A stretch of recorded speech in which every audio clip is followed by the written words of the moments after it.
O what a match! তৃতীয় দিন থেকে কিন্তু আমি এমন একটি ম্যাচের এমন একটি ফিনিশিংয়ের অপেক্ষায় ছিলাম, এবং চতুর্থ দিন থেকে তারা কিন্তু সেইভাবে নিজেদেরকে প্রস্তুত করছিল ফিনিশিংটা ভালোভাবে দেওয়ার জন্য। ভারতও ভালো একটি লক্ষ্য দাঁড় করিয়েছিল, তবে শেষ দিনে 350 রান নিয়ে 371 রানে যে লক্ষ্যটি ইংল্যান্ড তাড়া করলো, এটি অসাধারণ এবং ইতিহাস তৈরি করা। কারণ এর আগে এত বেশি রান চেস করে এবং শেষ দিনে এত রান করে জয়টি কেবলমাত্র অস্ট্রেলিয়ার ছিল ইংল্যান্ডের বিপক্ষে, যেটি ছিল 404 রান করেছিল অস্ট্রেলিয়া, তাও প্রায় 80 বছর আগে টেস্ট ক্রিকেটে।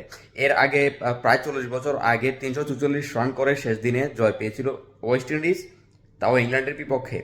সেই 40 বছর পরে এসে ইংল্যান্ড সেই হারগুলোর যে বেদনা, সেটি বোলার একটি কারণ তৈরি করলো ভারতের বিপক্ষে। শেষ দিনে 350 রান নিয়ে মোট 371 রানের যে লক্ষ্যটি তাড়া করে জিতলো, অসাধারণ ছিল। এবং বেন ডাকেটের যে ইনিংসটি ছিল, চ্যালেঞ্জের মুখে ভারতীয় বোলারদের বুমরা, সিরাজ, প্রাসিদদের মোকাবেলা করেছে, এবং শেষ দিনে রবীন্দ্র জাদেজার যেই তার হুমকিগুলো সে রিভার্স সুইপ খেলে মোকাবেলা করেছিল, এবং যেভাবে তারা চেষ্টি করেছে, সত্যি অসাধারণ। আগামীকালকে বাংলাদেশের ম্যাচ রয়েছে।